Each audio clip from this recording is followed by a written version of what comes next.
Hello new trailblazers, welcome to Honkai Star Rail. I'm going to be giving you guys a rough beginner's guide on things that I wish I knew when I first started playing Honkai Star Rail, mistakes that I've seen new players actually make, and my own personal recommendations on things that I think you should be prioritizing and doing in the game. Now, if you guys do find this video helpful or enjoyable, do feel free to subscribe to the channel. We do upload frequent guide videos all the way following from what to farm at different trailblaze levels, to personal character guides, you name it, this channel has it. So with all that being out of the way and being said, let us hop into the video.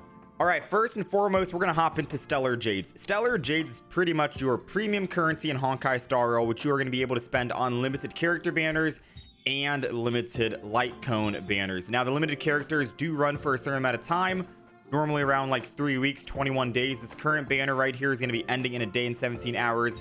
As well as their signature light cone, a day and 17 hours. The regular warp, the stellar warp, is a permanent banner. We call that the standard banner, which you do get additional rewards when you do wish on this banner 300 times. Now, I've seen a lot of new players actually spend their stellar jades on this because they want to try and speedrun it to get the 5-star character. Now, do remember, you are going to be able to get a chance of having these 5-star characters whenever you lose your 50-50 on one of these limited characters. So eventually you will end up getting there. I've been playing this game for about 155 days now. I have still not hit the 300 mark. I'm in no rush. I also advise you guys, especially if you're a free-to-play player like myself, do not use your stellar jades on the standard banner. It's a permanent banner for a reason, right? No rush. Take your time. Use only the Star Rail passes you buy from the monthly shop, Sim Universe, leveling up characters, stuff like that, you know? Trailblaze Ascension rewards, etc., so on and so forth. Save your stellar jades for the limited character banners and the limited light cone banners. I've seen too many new players actually spend their stellar jades on this, and then they tell me, Envy, which character should I pick? And I'm like, wait a minute, you shouldn't even hit that yet. I haven't even hit the 300, right? And then the next day, the next week, they're like, Envy, I'm out of stellar jades. I can't actually get this limited character. They're about to go away. I'm freaking out. What do? Don't be in that situation. Save your stellar jades. Only use it for the character banners and the light cone banners, in my opinion. That is the biggest #1 recommendation and tip I can give you guys for starting Honkai Star Rail if this is your first time playing a gacha game. All right, let's move on to #2, which is going to be not investing in too many characters early on. So my recommendation would be focusing on your core 4. And by that, I mean focus on 1 DPS unit, 2 support characters like a harmony character and a nihility character, and then a sustain character like an abundance character, aka your healer, or a preservation character, aka your shield, your tank. And with that, you should be good throughout the entire game's content. You should be fine. There is going to be a moment where after that you are going to have to focus on 8 characters for the Memory of Chaos and the Forgotten Halls, but that's a little bit later down the road. Focus on your core 4 for now so you don't spread out too many resources. And if you guys are wondering which characters that I would recommend focusing on and what of these 4 stars or 5 stars that have very good value, there is another video talking about that, so please do, I recommend giving that a quick look. There are plenty of great 4-star units in the game, especially support characters that I would highly recommend leveling up and focusing on, because I still use them all the way until endgame. As you guys can see, I'm using my Asta. She's basically a free character you get, and I think your very first character you end up getting in Honkai Star Rail. Phenomenal unit is all I'm gonna say. But yeah. Okay, now quickly moving over, while you are investing in these characters, try not to level up all of their traces, because trace materials it takes a long time to farm these trace materials to level them up. You don't need to level up every single trace you get for every single character. Now for Don Hung and Vibrator Lune, he is my DPS character, and all of these do help him with his damage. So I will be leveling up all of these. As you guys can see, they're maxed out.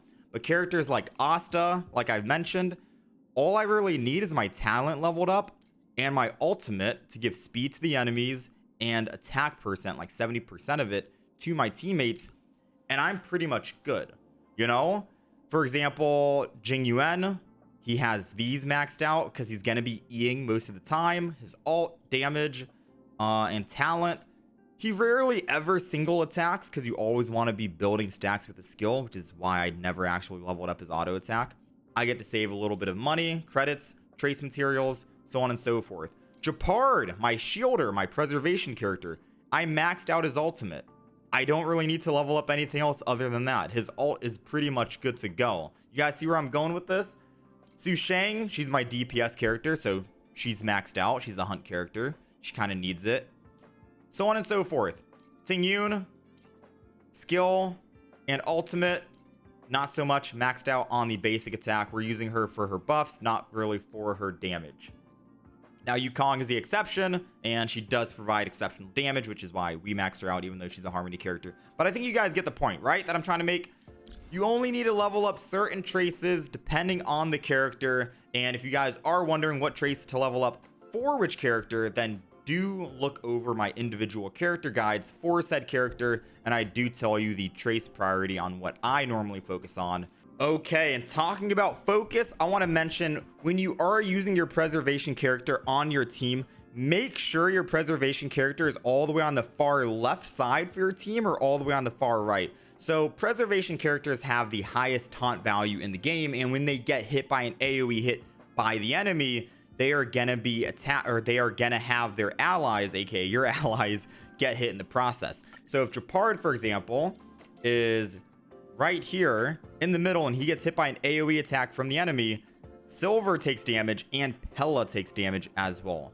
But if I moved Japard over to the corner, only Pella is getting hit, and we save a little bit of extra splash damage on one of my other units, less need to actually heal that unit.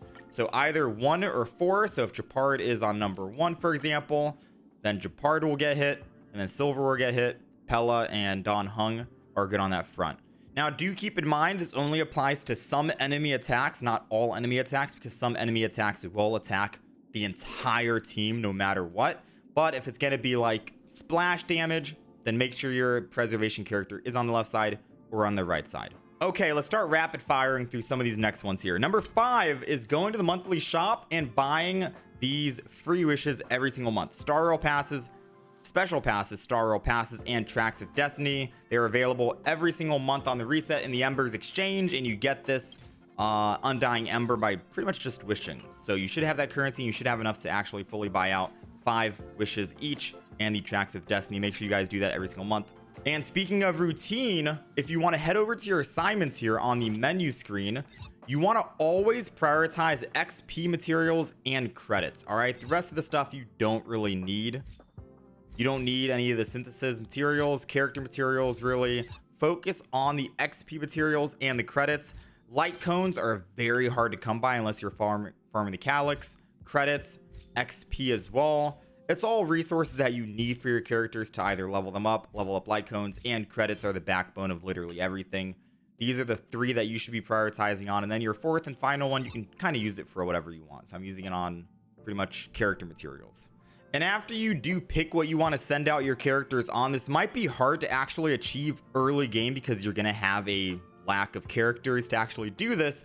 It'll show you the recommended paths. Right here, it's Hunt and Destruction. If you send out 2 Hunt characters or 2 Destruction or 1 of each to fit this criteria, you will get additional rewards. Now, if you only send out 1, you're going to get less than the 20 max here, or the less than the 10, or the less than the 10,000 here. But make sure you guys do that. It might be hard to do it early on. Don't stress about it too much. At least try your best to actually fit the recommended paths. All right, speaking of free stuff, because we all love free, let's be honest. If you head over to the Herta store, she's in charge of the simulated universe. It's a weekly thing. You are able to get these Herta bonds. Now, I do not recommend spending your Herta bonds on these Star Rail passes at all. Instead, get yourselves some free 5-star light cones. I've already purchased 2. These light cones are really good for current characters that are already out in the game and future characters that could possibly be coming out as well. And there's most likely going to be more 5-star light cones being added to the Herta store in the future because we did end up getting this new Nihility light cone very recently. I don't have enough. I've been playing the game since day 1. I still don't have enough to max out and buy all these light cones, but I do recommend buying the light cones and buying whichever one you need first and foremost. I bought 2 of them, and you're also able to get free refinements on those as well. As you guys can see, both are super in position 5. Yeah, free 5-star light cones, right? We all love those. And speaking of even more free stuff, go to the menu, top right, click on your Trailblaze profile, support characters. Now, a lot of people, surprisingly, because I posted a picture of this on Twitter when I ended up cashing in my credits. They didn't know about this. If you put a support character here and other players use your support character, you get credits. I think it's like 10,000 max you can get a day and 120,000 total you can hold in case you end up forgetting to claim it every single day. But yeah, I'm sitting here and I got 26,000 credits for just chilling. That's 26,000 credits you can use on your characters to level up, relics, Lightcones, etc. You name it. Make sure you add a support character. Most of the time, people love characters that can wave clear. So Himeko, Jing Yuan, any like erudition character that can quickly kill mobs, people love. Any new 5-star character that comes out, people love. All right. So do take advantage of the flavor of the month, because maybe people are desperate to actually try out the character because they weren't able to get the character themselves, and just cash in on a couple of credits, right? Now, moving back to more free stuff, number 9 here, if you go to the parlor card and talk to the messenger, shop Lightcone Manifest. Every one of these 4-star Lightcones you see here, you can get for free at least 1 copy of each as you progressively play the game. And then after that, you can now also superimposition them to 5 for free as well by doing weekly bosses, Forgotten Halls, etc. There are some pretty good 4-star Lightcones here, like Seriousness of Breakfast, Past and Future, Quid Pro I like. But yeah, you can get all these superimposition 5. You start off at 1 for free. And the Seriousness of Breakfast Lightcone in particular, which is a very good erudition Lightcone, you can also get another additional free copy as well. In this room on the base zone for the Herta space station, there's going to be a quest, a door that you have to unlock, and there will be another free Lightcone, Seriousness of Breakfast, in there. I'd recommend just Googling what the puzzle is and how to actually do it if you're stumbling on it. But yeah, if you really want to go the extra mile, there is a daily login that you can use for Honkai Star Rail to get free resources. I'm on day 9. I'm coming up on day 10. 3 XP books. This is relic experience, aka like your artifacts, your gear. Condensed ether, which is for your Lightcones, aka your weapons. Stellar Jades, the premium currency. You're able to get 60 Stellar Jades, I believe, every single month just through this. It's free resources. It literally takes just a second to log in, click a button, and you're done. You can even do it on your phone. Really good. I do it every single month. I do it every single day, because why not? It all adds up at the end of the day.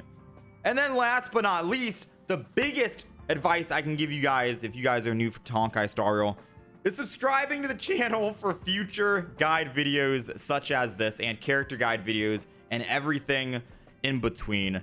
I do hope this video was helpful or informative in some way. If you guys do have any more questions, please do leave a comment down below. I'd love to hear your thoughts. Or join us over on Twitch. I do stream Honkai Star Rail quite frequently over on my Twitch channel. You guys are more than welcome to ask me a question in chat. I read chat like a book. So yes, that is it. I thank you guys very much for watching, and I hope you guys do enjoy Honkai Star Rail as much as I do. Happy trailblazing, guys.